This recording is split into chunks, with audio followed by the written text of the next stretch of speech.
Next question, question number 15. If vectors P, Q and R, हमारे पास तीन vectors है P bar, Q bar and R bar. They have magnitude 5, 12 and 13 units. If P bar plus Q bar equal to R bar, मतलब P और Q का resultant है R vector. The angle between Q bar and R bar is. ये question हमने पहले भी solve किया है तो आपको याद होना चाहिए. But if you do not remember we will do this again. P का मैग्नीट्यूड कितना है 5, Q का कितना है, R में कितना है 13. तो आपको ये समझ में आना चाहिए कि ये एक राइट एंगल ट्राइंगल बनेगा.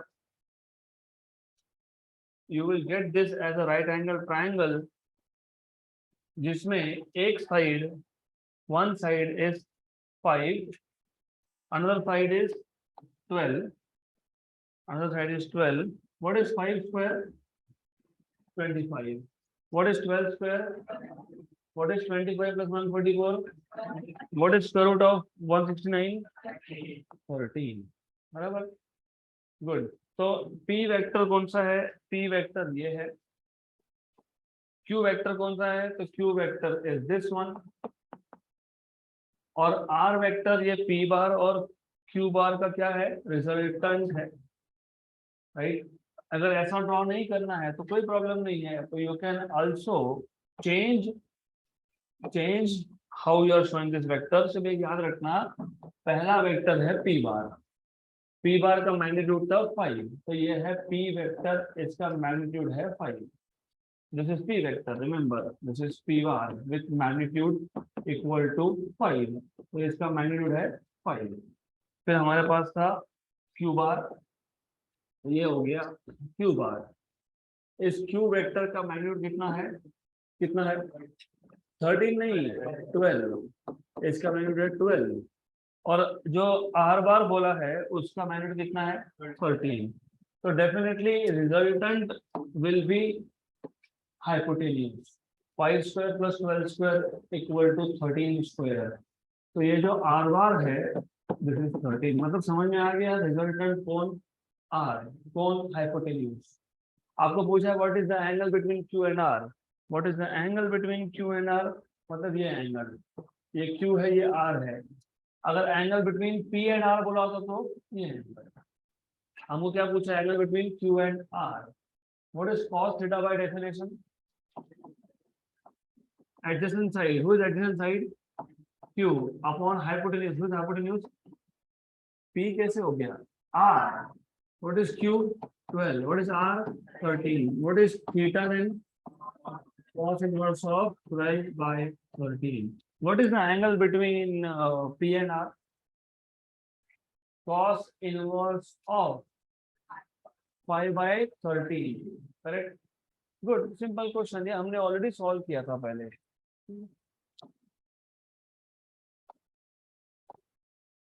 Next question, question number 16.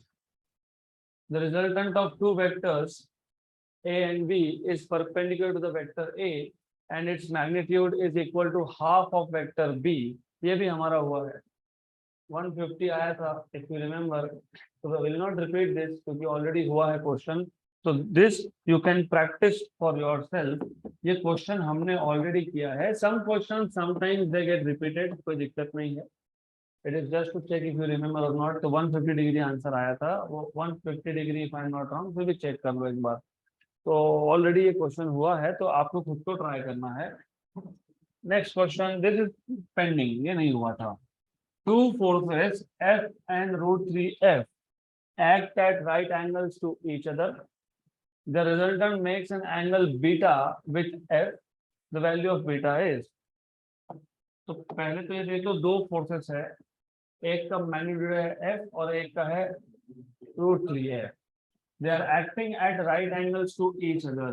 मतलब अगर ये F1 वेक्टर है और इसका मैग्नीट्यूड कितना है F, ये F2 वेक्टर है, इसका मैग्नीट्यूड है √3F. They are acting at 90 degree to each other. Right angle मतलब 90 डिग्री.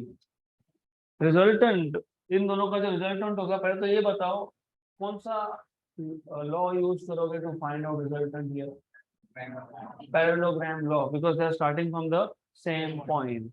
तो जो पैरेललोग्राम लॉ है उसके हिसाब से resultant vector is basically along the diagonal. तो ये आगे आपके पास resultant vector let us say R, इसने F1 के साथ, क्योंकि F1 मतलब F, their resultant makes an angle beta with F, but F1 है F1, तो ये कितना है beta, right.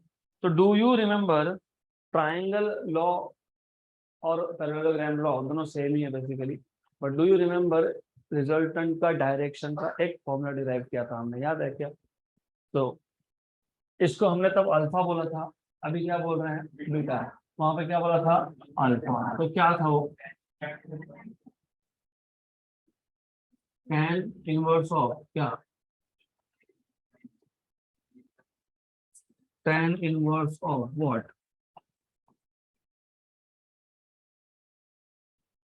something upon something plus something। तो what is that something upon something plus something?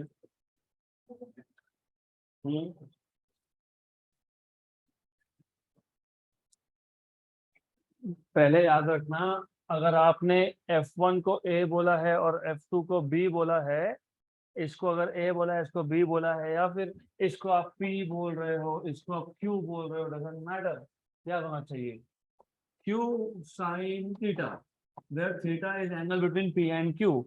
What is theta? What is theta?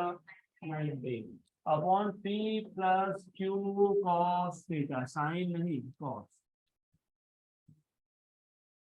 तो जब हमारे पास दो वेक्टर है P and Q, A and B बोलोगे तो चलेगा, सिर्फ A और B बोलेगे तो यहाँ पे B sin theta upon A plus B cos theta आएगा। P और Q बोलोगे तो यहाँ पे आएगा Q sin theta upon P plus Q cos theta. ये था formula of angle made by the resultant with respect to P, with respect to P, Q sin theta upon P plus Q cos theta का tan inverse, correct. जिनको ये याद नहीं तो उनको ये तो याद होना ही चाहिए, tan alpha is equal to Q sin theta upon P plus Q cos theta. तो कम से कम ये याद होना चाहिए, फॉर्मूला याद रखो। हमारे यहाँ पे हमको अल्फा की जगह पे क्या बोला है बीटा, Q की जगह पे कौन आएगा, P कैसे आएगा, क्या आएगा F2, देन P की जगह पे क्या लिखोगे F1, और यहाँ पे क्या आएगा F2, which is equal to, what is F2? √3f। what is theta? 90। F1 कितना है f, what is F2 again? √3f cos of 90। what is cos 90? 0।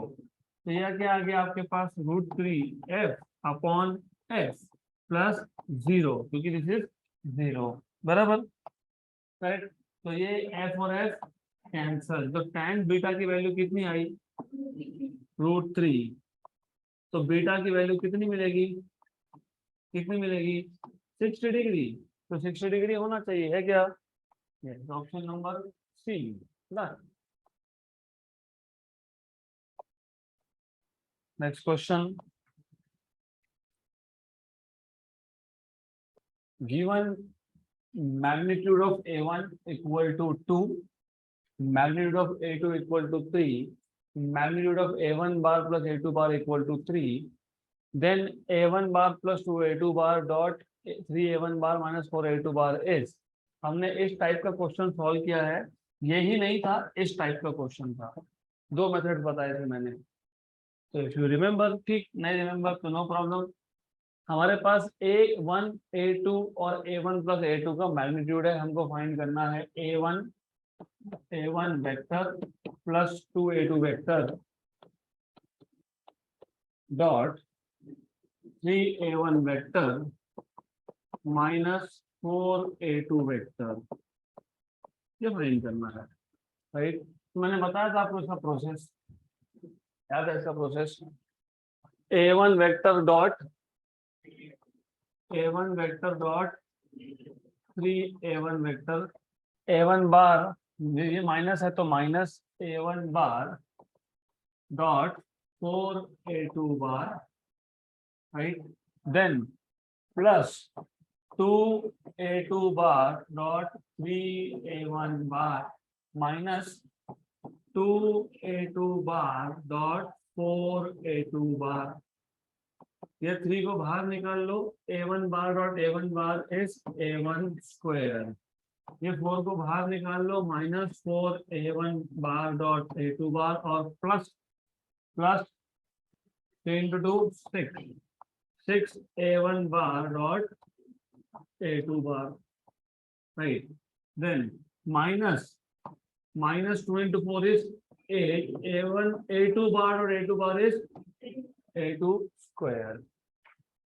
ये 6 है, ये -4 है, तो कितना 2, तो 3a1 स्क्वायर प्लस 2a1 बार डॉट a2 बार माइनस 8a2 स्क्वायर. अब हमारे पास यहाँ पे a1 का मैग्नीट्यूड है यस, a2 का है यस, लेकिन a1 बार और a2 बार पता है क्या? नो. तो एक काम करते हैं, पहले a1 की वैल्यू सब्स्टिट्यूट करते हैं. कितनी थी a1 की वैल्यू? कितनी है? 2. तो 3 into 2 का square plus 2a1 dot a2 minus 8, ये कितना है? 3 square. 2 square is 4 into 3 is 12. 3 square is 9 into 8 और minus sign, minus 72 plus 12 minus 60, minus 60, minus 72 plus 12 is minus 60. तो यह आएगा 2a1 dot a2 minus 60, equation number 1. अब हमको सिर्फ a1 डॉट a2 मिल गया तो हमारा काम हो गया. तो मैंने आपको बताया था कि अगर a1 बार डॉट a1 बार ये a1 स्क्वायर हो सकता है, तो वैसे ही मैंने आपको ये भी बताया था, तो फिर a1 bar dot plus a2 bar dot a1 bar plus a2 bar, ये a1 प्लस a2 का स्क्वायर होगा. याद है क्या? मेथड नंबर 2, 2 मेथड बताए थे. एक मेथड में हमने cos थीटा की वैल्यू फाइंड की थी. क्यों किया था? क्योंकि 2a1 bar dot a2 bar is 2a1 a2 cos theta. वो थोड़ा लेंदी था, स्टेप ज्यादा थे. फिर मैंने आपको सेकंड मेथड बताया था. मैंने आपको ये बोला था कि अगर a1 bar dot a1 bar is a1 square, a2 bar dot a2 bar is a2 square, a bar dot a bar is a square, b bar dot b bar is b square. तो फिर a1 bar plus a2 bar dot a1 bar plus a2 bar, ये क्या आएगा? a1 plus a2 का square. इसको solve किया था हमने. a1 बार डॉट a1 बार, हाँ a1 स्क्वायर, लेकिन I will write down this step. फिर plus a1 bar dot a2 bar plus a2 bar dot a1 bar plus a2 bar dot a2 bar. a1 plus a2 का magnitude कितना है? 3. कैसे बता दिया है? गिवन में है magnitude of a1 plus a2 is 3.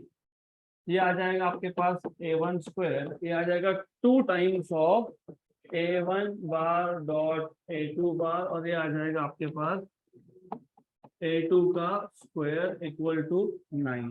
a1 की वैल्यू 2 थी, 2 स्क्वायर इज 4. a2 की वैल्यू 3 है, 3 स्क्वायर इज 9. ये 9 और ये 9, ये वहां जाएगा तो माइनस. तो a1 bar dot a2 bar into 2 equal to -4, बराबर -4, करेक्ट. 1 का एंड 2 का, तो -2 आ गया. तो ये जो वैल्यू आई हमारे पास a1 bar dot a2 bar equal to -2, मतलब equation number 2.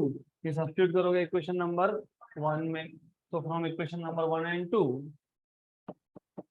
From equation number 1 and 2, जो इक्वेशन नंबर 1 था उसका लेफ्ट हैंड साइड क्या था? उसका लेफ्ट हैंड साइड था a1 bar plus 2 a2 bar dot 3a1 bar minus 4 a2 बार.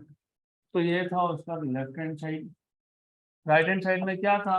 2a1 बार dot a2 बार minus 60, लेकिन ये a1 बार और a2 बार क्या आया? -2, तो -4 एंड -60 -64 है क्या? Option number A. Done.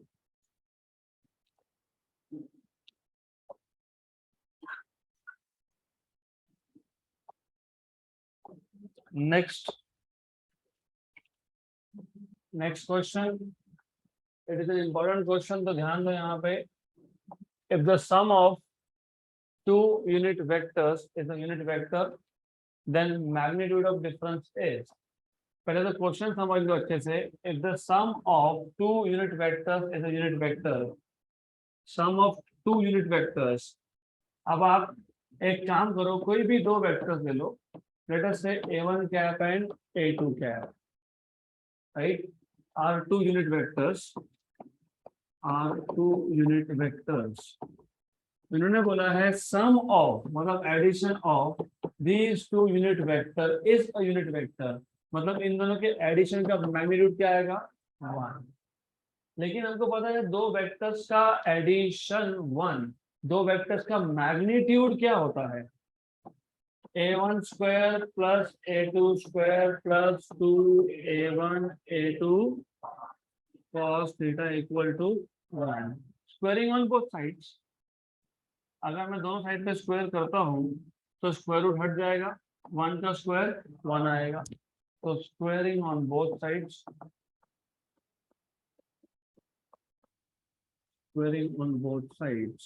Okay. What is a1 square? 1. क्यों? क्योंकि a1 और a2 कौन है? यूनिट वेक्टर्स है. तो 1 plus 1 plus 2 into 1 into 1 cos of theta equal to 1. 1 plus 1 2. 2 plus 2 cos theta equal to 1. So 2 cos theta is 1 minus 2. मतलब 2 cos theta is equal to minus 1. तो 2 cos theta अगर minus 1 है तो cos theta कितना है? minus 1 by 2. मतलब theta is 120 degree. हमको उसकी जरूरत नहीं. ये क्या पूछा है? What is magnitude of difference? अगर दो यूनिट वेक्टर का एडिशन यूनिट वेक्टर है, मतलब दोनों का एडिशन का मैग्नीट्यूड 1 है, तो what is the magnitude of difference? मतलब अगर मैं ऐड करने की जगह पे दोनों यूनिट वेक्टर को सब्ट्रैक्ट करता तो इसका मैग्नीट्यूड कितना आएगा? राइट? 0 तो नहीं आएगा. मैं तो बोलोगे 1 minus 1 is 0. ये वेक्टर्स है, इसमें डायरेक्शन भी देखना पड़ता है.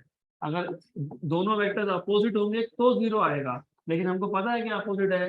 नहीं. अभी पता लग गया नहीं है, क्योंकि थीटा कितना है? 120 डिग्री. मतलब एक वेक्टर a1 कैप और दूसरा वेक्टर a2 कैप, इन दोनों में एंगल कितना है? 120 डिग्री. तो दोनों का सब्ट्रैक्शन 0 होगा क्या? नहीं होगा. तो कितना होगा वही पूछा है. Do you remember a1 cap minus a2 cap is a1 square plus a2 square minus 2a1 a2 cos of theta. यहाँ तक क्लियर? पक्का? गुड. तो गड़बड़ नहीं होना चाहिए यहाँ पे, तो थोड़ा सा भी अगर गड़बड़ कर दिया तो आंसर गलत आएगा. What is a1 square? What is a2 square? minus 2 1 1. What is cos of theta? minus 1 by 2. 1 plus 1 is 2. ये minus minus plus 2 by 2. What is 2 by 2? 1. What is 2 plus 1? 3. So answer is root 3. Option number B. Done.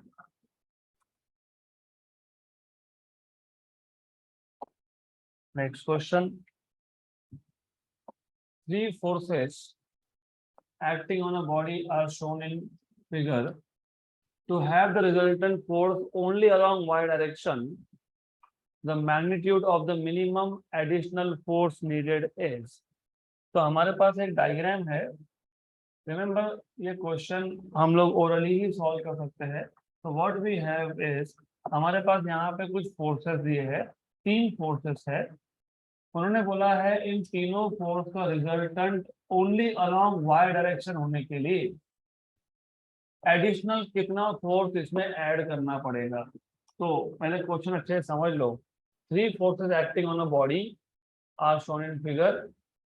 To have the resultant force only along y direction, मतलब इन सब का resultant ये सिर्फ y direction में होना चाहिए। y direction मतलब only j cap होना चाहिए, तो i कैप होना चाहिए क्या? नहीं। तो पहले तो समझ लेंगे, सपोज हमारे पास एक बॉडी था, वो body is somewhere over here, तो यहाँ पे वो बॉडी है, इस बॉडी पे फोर्स एक्ट हो रहा है, इस बॉडी पे फोर्स एक्ट हो रहा है, तीन फोर्सेस है। एक फोर्स है यहाँ पे, ये 1 न्यूटन का फोर्स है। अब आपको कंपोनेंट्स करते अच्छे से आते हैं, ये असम्पशन है। आपको पता होना चाहिए कि ये 1 न्यूटन है, तो इसके दो कंपोनेंट होंगे, एक होगा कॉस कंपोनेंट, एक होगा साइन कंपोनेंट। और आपको ये भी पता होना चाहिए कि कॉस कंपोनेंट हमेशा एंगल को एडजेसेंट होता है। तो ये हो गया 1 न्यूटन का कॉस 60 कंपोनेंट, 1 cos 60, और ये हो गया 1 न्यूटन का साइन कंपोनेंट, 1 sin 60। तो 1 cos 60, what is cos 60? 1/2 half. What is sin 60? √3/2। वैसे y कंपोनेंट की जरूरत पड़ेगी नहीं, लेकिन पता होना चाहिए हमको।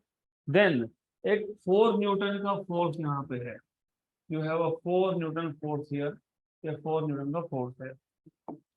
अब 4 न्यूटन के भी दो कंपोनेंट्स होंगे, एक होगा यहाँ पे वर्टिकल कंपोनेंट, एक होगा यहाँ पे हॉरिजॉन्टल कंपोनेंट है। अब इसको सॉल्व करने के दो तरीके, एक तो एंगल 30 यहाँ पे दिया, तो ये कौन है? 60, राइट। तो इसको 60 मानो, चलेगा। या फिर आप ऐसा भी लिख सकते हो, ये 30 है ना, एंगल को लग के हमेशा कौन सा होता है? कॉस। तो ये क्या आएगा? 4 cos 30। क्या आएगा? तो ये कौन आएगा? 4 sin 30। इसके लिए मैंने पहले ही बोला, एंगल एक फिक्स कर लो, 30 तो 30 फिर 60 की बात नहीं होगी यहाँ पे। ये कॉस है तो कॉस और साइन परपेंडिकुलर होते हैं, यहाँ पे cos 60 sin 60, यहाँ पे cos 30, तो यहाँ पे कौन? sin 30। किसका sin 30? किसका sin 30? 4 का। What is sin 30? 1/2। तो ये क्या आ गया? 4/2, मतलब कितना आ गया? 2। अब बचा ये, तो यू मस्ट नो ये 2 न्यूटन है, बराबर। ये एंगल अगर 30 है तो ये एंगल क्या आएगा? 30। क्यों?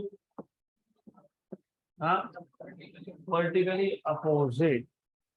तो ये 30 है, तो अब ऐसा आएगा, इसका एक कंपोनेंट यहाँ जाएगा, कितना, कौन सा कंपोनेंट जाएगा? cos 2 cos 30, 2 cos 30, cos 30 is √3/2, √2 into √3/2, 2 into √3/2 मतलब कितना? √3। और यहाँ पे जाएगा कौन सा कंपोनेंट? 2 sin what? 30। तो ये आएगा 2 sin 30। What is sin 30? 1/2। तो ये आ गया आपके पास 1/2, बराबर। करेक्ट? हाँ बोल रहे हो, विच इज नॉट करेक्ट। तो 2 कौन लिखेगा? ये 2 और sin 30 मतलब कितना? करेक्ट? यहाँ तक क्लियर? पक्का? अब ओवरऑल ओवरऑल सिचुएशन ऐसा है, ओवरऑल हमको बोला है रिजल्टेंट फोर्स कौन से डायरेक्शन में होना चाहिए? नहीं, to have resultant only along y, मतलब एक्स डायरेक्शन में रिजल्टेंट होना चाहिए क्या? नहीं होना चाहिए। लेकिन यहाँ पे एक्स की डायरेक्शन में हमारे पास कौन कौन से फोर्सेस है, पहले चेक कर लेते हैं। ये जो रेड कलर का दिखाया है ये कितना है? हाफ। ये जो ग्रीन कलर का दिखाया है कितना है? 1। और यहाँ जो ब्लू कलर का दिखाया है ये कितना है? लिखा है कितना है? 2। तो ये कितना है? 2, बराबर। Is this clear? यस। 1 और हाफ कहाँ पॉइंट कर रहा है? कहाँ कहाँ पे पॉइंट कर रहा है? Positive x. और 2 कहाँ? तो मतलब एक्स कंपोनेंट का रिजल्टेंट क्या आएगा? तो रिजल्टेंट ऑफ एक्स कंपोनेंट क्या आएगा? 2 माइनस 1 प्लस हाफ, क्योंकि 1 प्लस हाफ पॉजिटिव एक्स की तरफ है और 2 नेगेटिव की तरफ है, बराबर। करेक्ट? राइट। तो 2 माइनस 1.5 कितना? 0.5। अगर मैं इसको वेक्टर फॉर्म में लिखता हूँ, ये स्केलर फॉर्म है, तो रिजल्टेंट अलॉन्ग एक्स कितना आएगा, -0.5 आई कैप।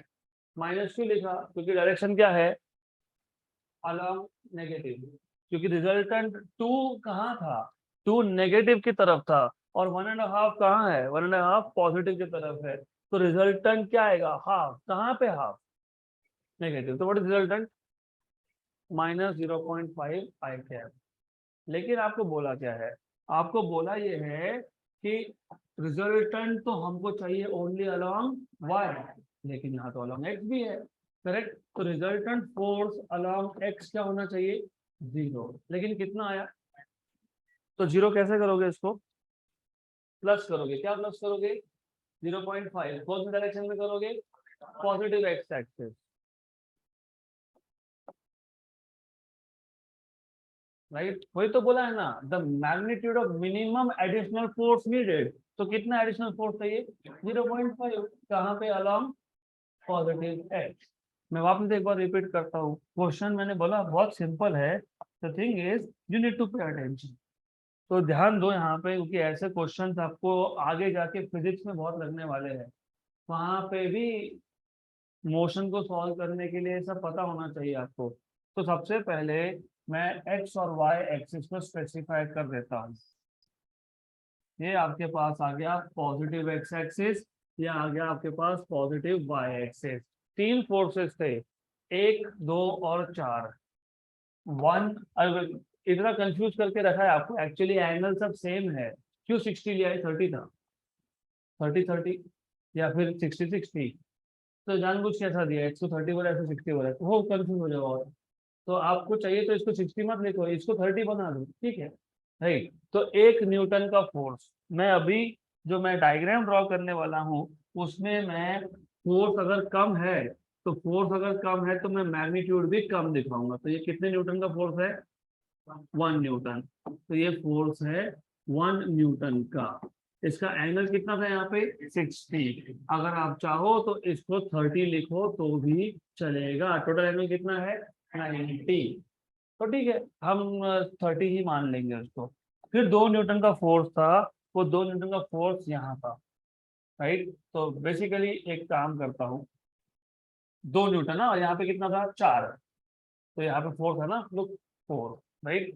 तो यहाँ पे 4 न्यूटन है, तो यहाँ पे 4 न्यूटन है, यहाँ पे 2 न्यूटन है, मोर और लेस ऐसा आएगा, राइट। तो एक काम करेंगे, I just want to show different colours for different forces, that's it, fine, good.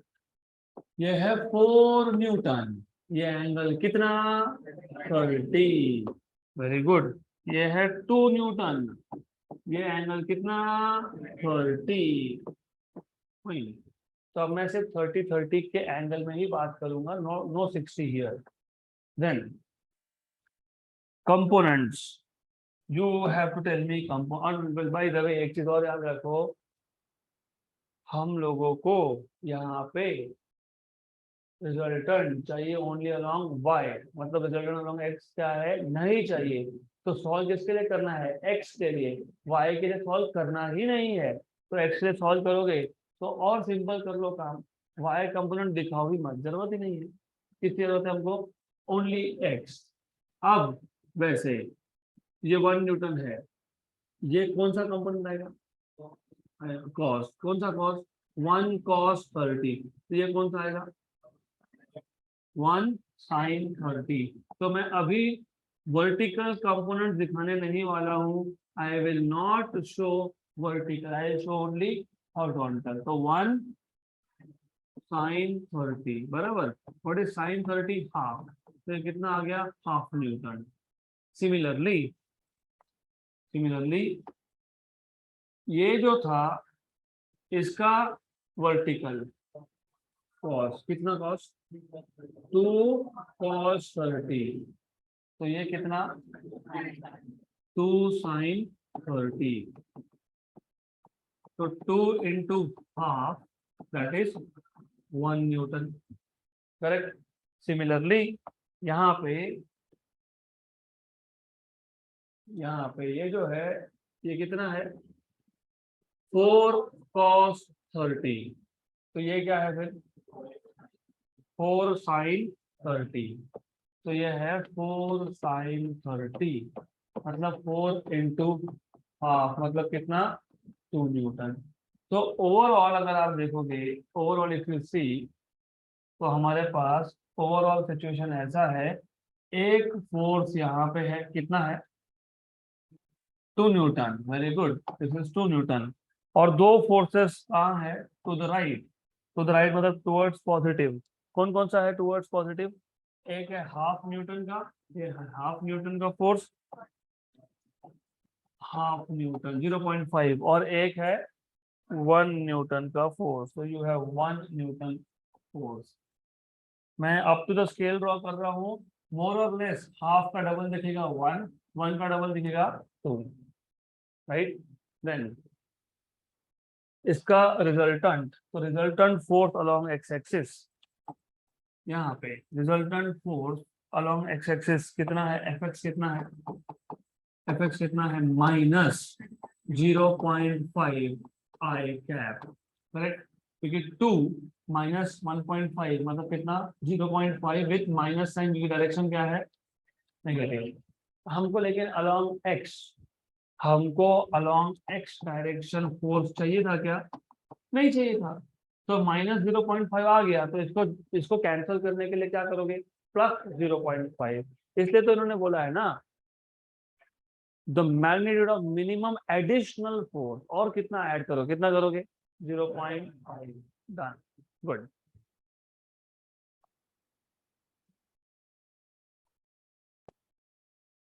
Next question, vector A has a magnitude of 5 units, lies in the xy plane। अच्छे से क्वेश्चन पढ़ लो, अच्छे से क्वेश्चन को समझ लो। हमारे पास एक वेक्टर ए है जिसका मैग्नीट्यूड है 5 यूनिट्स। 5 यूनिट्स क्यों बोला, पता नहीं, ये डिस्प्लेसमेंट था कि ये स्पीड था, अगर वेलोसिटी होता तो 5 मीटर पर सेकेंड, डिस्प्लेसमेंट होता तो 5 मीटर, फोर्स होता तो 5 Newton, right. lies in the xy plane and points in a direction 120 degree from the direction of increasing x। मतलब क्या, मतलब ये है कि आपको पता है ओरिजिन से इस तरफ इंक्रीजिंग एक्स होता है और उल्टी तरफ डिक्रीजिंग एक्स होता है। तो इमेजिन, इमेजिन ये ओरिजिन है, तो इंक्रीजिंग एक्स मतलब this one, this is y axis या जेड एक्सिस, जो भी लो डिपेंड करता है, तो दिस इज 1 एक्सिस। मैं इसको फिलहाल वाई एक्सिस बोलता हूँ, इसको बोलता हूँ जेड एक्सिस। तो 3 डायमेंशनल प्रॉब्लम है, एक्चुअली दिखाने के लिए मैं इसको ऐसा दिखा सकता हूँ, ज्यादा इजीली समझेगा, एक्स वाई जेड। बट क्योंकि इन्होंने एंगल ही 120 बोल दिया, तो मुझे सेकंड क्वाड्रेंट की जरूरत पड़ने वाली है यहाँ पे। वेक्टर ए कौन से प्लेन में है, एक्स वाई प्लेन में है, ये एक्स वाई प्लेन है। ये कौन सा प्लेन है, ये पूरा प्लेन कौन सा है, एक्स वाई। जेड कहाँ पे है, जेड बाहर आ रहा है, जेड एक्सिस कमिंग आउट, है ना। ये बोर्ड है मेरे पास, ये बोर्ड का एक्स है, ये वाई है, और जेड इज कमिंग आउट। तो जेड कहाँ दिखा है मैंने, बाहर। क्या बोला है आपको, इसने कितना एंगल बनाया 120 with respect to increasing x, मतलब ऐसा। ये कौन सा वेक्टर ए, ये एंगल कितना 120, ये ए का मैग्नीट्यूड कितना था 5, कितना था 5। तो सबसे पहले क्वेश्चन पूरा पढ़ने से भी पहले आपको पता है, ए बार आप लिख सकते हो ए एक्स आई कैप प्लस ए वाई जे कैप, और आपको पता है कि ए का कंपोनेंट्स कैसे निकालोगे।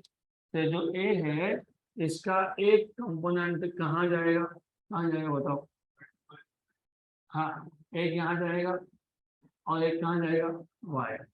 तो पहले मैं ये फाइंड कर लेता हूँ, क्योंकि ये फाइंड किया मतलब वाई अपने आप मिल जाएगा। ये 120, तो ये कितना, हाँ 60, 180 प्लस 60 इज 180, 120 प्लस 60 इज 180, तो 120 प्लस 60 180 होगा। तो ये कौन सा कंपोनेंट आया ए का, ए cos ऑफ 60, बराबर, right, correct, with minus sign, क्योंकि डायरेक्शन क्या है, वो भी नहीं समझ में आया कौन सा क्वाड्रेंट है। सेकंड क्वाड्रेंट में एक्स की वैल्यू माइनस होती है, क्या होती है, माइनस, तो एक्स क्या आएगा, माइनस ए cos 60। तो ए एक्स, ये जो ए एक्स है यहाँ पे आप लिखोगे तो ए बार आपको मिल जाएगा, ए एक्स क्या है, माइनस माइनस ए cos 60। तो अब बोलने की जरूरत है नहीं, अगर ये ए cos 60 है तो वाई कंपोनेंट क्या आएगा, साइन, साइन, करेक्ट, साइन 60, बराबर ना, राइट। तो वाई कंपोनेंट यहाँ जाएगा, ए साइन 60, बराबर, तो यह आ जाएगा ए साइन 60 जे कैप, ये था आई कैप। ए की वैल्यू कितनी, cos 60 कितना, 1/2 आई कैप प्लस 5, ये कितना, √3/2 जे कैप। अगर आपको लगता है कि गलती हो गई कहीं, तो समझ में नहीं आ रहा है 120 लिखना है कि 60 लिखना है, तो कुछ टेंशन मत लो। ए का मैग्नीट्यूड कितना था, मैग्नीट्यूड निकालते कैसे हो, कैसे निकालते हो, एक्स स्क्वायर प्लस ए वाई स्क्वायर। एक्स कितना है, -5/2, -5/2 का स्क्वायर कितना, 25/4। ए वाई कितना है, 5/2 इंटू √3, इसका पूरा स्क्वायर, 5 का स्क्वायर कितना, इंटू √3 का कितना, 3 अपॉन कितना, बराबर 25 × 3 75 प्लस 25 100, 100/4, 25 का रूट 5 आ गया क्या, यस, तो बराबर है, फिर कोई प्रॉब्लम नहीं, you know this is correct. फिर मिल गया आपको एक बार, यहाँ तक समझा, पक्का। एंगल, एंगल में गड़बड़ किया तो सब खत्म, एंगल बराबर से लेना है। फिर माइनस क्यों आया, क्यों आया, क्योंकि कौन सा डायरेक्शन है, नेगेटिव एक्स, गुड। देन आगे क्या बोला है, vector b has magnitude of 9 units and points along z axis, right। तो हमारे पास एक वेक्टर बी है, उसका मैग्नीट्यूड कितना है, 9 यूनिट्स, लेकिन वो पॉइंट कहाँ कर रहा है, z एक्सिस। मतलब बी बार का केस बहुत सिंपल है, बी बार में एक ही कंपोनेंट है, कौन सा कंपोनेंट है, K cap this pointing along z axis. अगर it is pointing along x axis तो क्या लिखोगे, I cap, along y axis तो क्या लिखोगे, J cap, along z axis तो क्या लिखोगे, के कैप, करेक्ट। फिर क्या पूछा है, the magnitude of cross product a bar cross b bar is, magnitude of cross product a bar cross b bar, what was a bar, -5/2 I cap plus 5√3/2 j cap cross b bar क्या है, 9k cap, बराबर।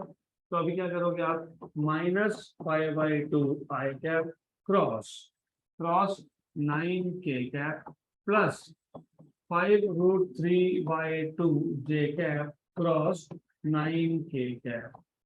एक बार पहला term, एक बार दूसरा term, यहाँ तक clear, right.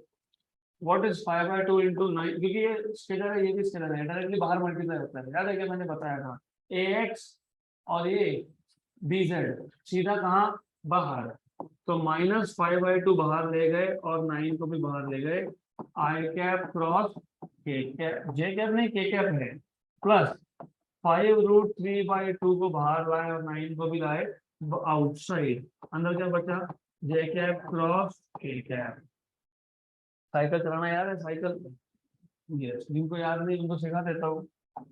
आई cap की जगह पे आप जे कैप रिप्लेस कर सकते हो, जे कैप की जगह पे आप के कैप रिप्लेस कर सकते हो, के कैप की जगह पे आप आई कैप रिप्लेस कर सकते हो। हमको रिप्लेस कुछ करना है नहीं, हमको सिर्फ आई कैप क्रॉस के कैप क्या है ये याद नहीं रहा, सपोज नहीं याद है तो don't worry, if you do not remember doesn't matter, सब कुछ याद नहीं रख सकते हम लोग, तो what is I cap cross J cap इतना याद है तो हो गया काम, के कैप, राइट, बराबर। फिर मैंने बताया था कि एक बार आई की जगह पे जे, जे की जगह पे के, तो के की जगह पे आई। वापिस एक बार, जे की जगह पे के की जगह पे आई, और आई की जगह पे J। तो के कैप क्रॉस आई कैप कितना है, जे कैप। तो फिर आई कैप क्रॉस के कैप क्या आएगा, माइनस जे कैप। तो ये आ जाएगा आपका 5/2 इंटू 9, मतलब 45/2। कितना है, 45/2, राइट। ये क्या आएगा, minus J cap plus, what is J cap cross के कैप, आई कैप। तो ये आ जाएगा 45, क्योंकि 45/2 इंटू √3 क्या है, आई कैप। ये मिल गया आपको ए बार क्रॉस बी बार। सिर्फ ये माइनस माइनस क्या होगा, प्लस। तो A bar cross B bar equal to 45/2, कौन सा, जे कैप, प्लस 45/2 √3 क्या, आई कैप। ये मिल गया आपको ए bar cross B bar, correct. ये सही है कि नहीं, ये समझेगा कैसे, ये भी समझ सकते हो।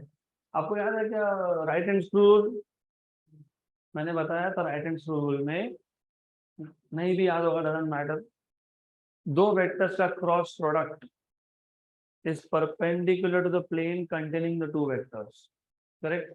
तो वो सोचो, ए बार क्रॉस बी बार, ए बार कौन से प्लेन में था, एक्स वाई, बी बार कहाँ था, जेड एक्सिस। तो A bar cross B bar आएगा कौन से प्लेन में, x y, x y plane में आएगा ना, तो बराबर है एक्स और वाई। तो अभी आप खुद सोच लेना, यू हैव टू इमेजिन, नहीं तो ठीक है, डजंट मैटर, आंसर में समझ में आ जाएगा करेक्ट है कि नहीं। हमको क्या पूछा है, magnitude of A bar cross B bar, X component का square, what is X component, 45/2 into √3, क्योंकि आई कैप के साथ जो होता है वो होता है x component, plus what is y component, 45/2। सही है, यहाँ तक क्लियर। इन दोनों में से क्या कॉमन निकलेगा, 45/2 स्क्वायर, स्क्वायर ना, पहले टर्म में क्या बचा, √3 का स्क्वायर, दूसरे टर्म में क्या बचा, 1।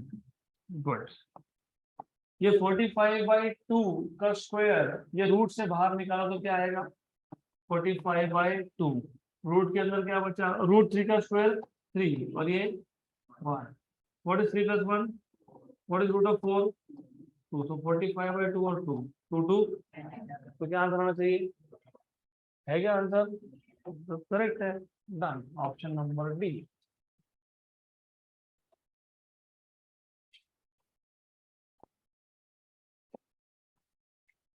नेक्स्ट क्वेश्चन, थोड़ा क्वेश्चन में करेक्शन हो सकता है, देखते हैं क्या करेक्शन होगा। फर्स्ट ऑफ ऑल पहले क्वेश्चन देखो, if a bar cross B bar is half A b, what is the angle between a bar and b bar. Question correct है क्या, वाई, लेफ्ट हैंड साइड पे ए bar cross B bar मतलब vector है, और right hand side पे scalar है, ऐसा हो नहीं सकता। तो अब इसके दो पॉसिबल आउटकम्स हो सकते हैं, इसके दो पॉसिबल आंसर हो सकते हैं, डिपेंडिंग ऑन, या तो they are trying to tell you, या तो वो ऐसा बताने की कोशिश कर रहे हैं कि magnitude of A bar cross B bar equal to half A b. अगर ऐसा बताने की कोशिश नहीं कर रहे तो उन्होंने बोलना ऐसा चाहिए था, A bar dot B bar equal to half A B. अब चलेगा, क्योंकि left hand side scalar product है, राइट हैंड साइड भी स्केलर है, तो ठीक है। तो अब क्वेश्चन में करेक्शन होने की वजह से मैं दोनों ही बता दूंगा।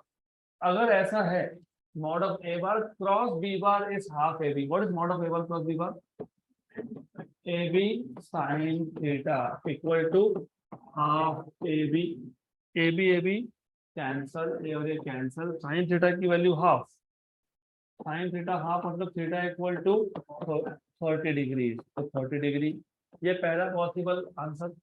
दूसरा, अगर ऐसा दिया है तो A bar dot B bar is A B cos theta which is half A B, वापिस से A B cancel out, cos की वैल्यू हाफ 60 डिग्री, तो अगर कॉस की वैल्यू हाफ है तो थीटा इक्वल टू 60 डिग्री है, तो या तो आंसर 30 आएगा या आंसर 60 आएगा, depending on what is the correction in the question. तो दोनों में से एक आएगा आंसर, तो आप दोनों ही लिख लो, क्योंकि अभी यहाँ I don't know what is the correction. तो ठीक है, दोनों ही दो क्वेश्चन सॉल्व हो गए। नेक्स्ट क्वेश्चन, चलो नेक्स्ट क्वेश्चन पे ध्यान दो। Extremely simple question which can actually be done orally. The resultant of two vectors a bar and b bar subtend an angle of 45 degree with each other. Each of them, either of them, एक ही बात है। मतलब a bar और b bar दो vectors में एंगल कितना है? The magnitude of the resultant is, right? The resultant of two vectors, पहले क्वेश्चन अच्छे से पढ़ लो। रिजल्टेंट ऑफ टू वेक्टर्स, ये हमारे पास एक्स वाई एक्सिस है, इसका रिजल्टेंट ये रिजल्टेंट है। तो बोलना ऐसा है हमको, you need to understand this कि ये ए वेक्टर है, ये बी वेक्टर है, ये रिजल्टेंट वेक्टर है। रिजल्टेंट वेक्टर आर बार ने दोनों के साथ कितना एंगल बनाया?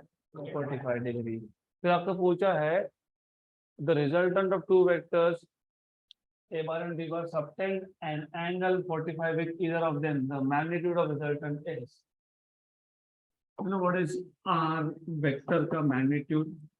Under root of a square plus b square plus 2ab cos of theta. Correct?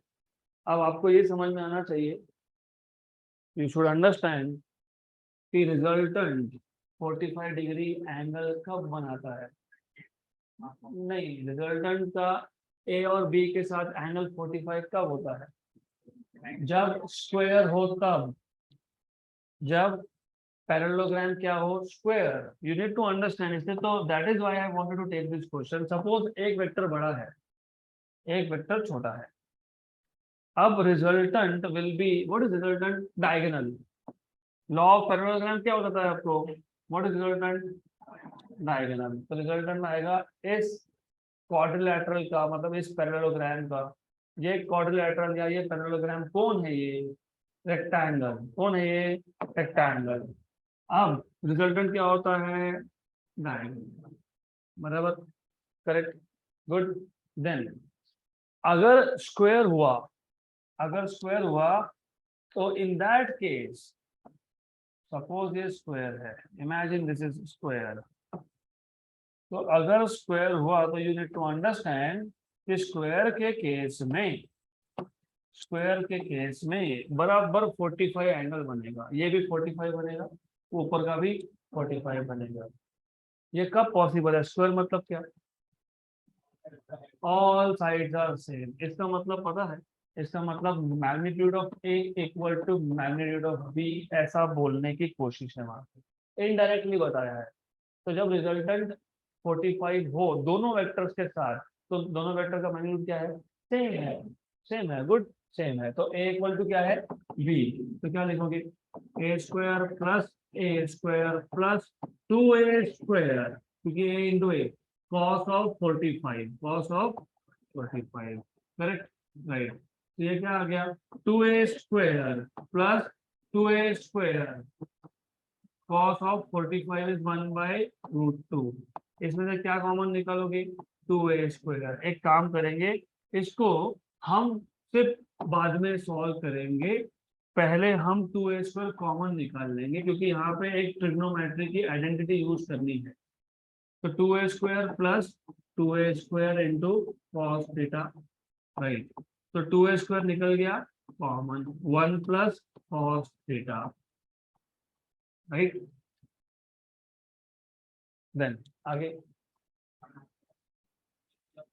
what is 1 plus cos theta? पहली बात तो आपको समझ में ही नहीं आ रहा है कि थीटा है क्या। Theta is angle between two vectors. आप 45 बोल रहे हो, what is theta? 90 degree. That is what I am telling you. आपको समझ में ही नहीं आ रहा है कि क्वेश्चन क्या है, correct. What is theta in this formula? 90। What is theta? 90। What is theta? 90. What is alpha? 45. Very good. हो गया क्वेश्चन खत्म.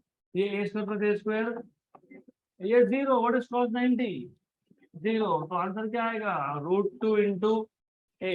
√2 into a. Option number b. Done. Right. Good. अब एक चीज और, you need to understand this, कि जब 45 angle बने, 45 एंगल बने तो mod of a equal to mod of b, और ए और बी में एंगल कितना? 90. डन. So that is the end of JEE part of vectors.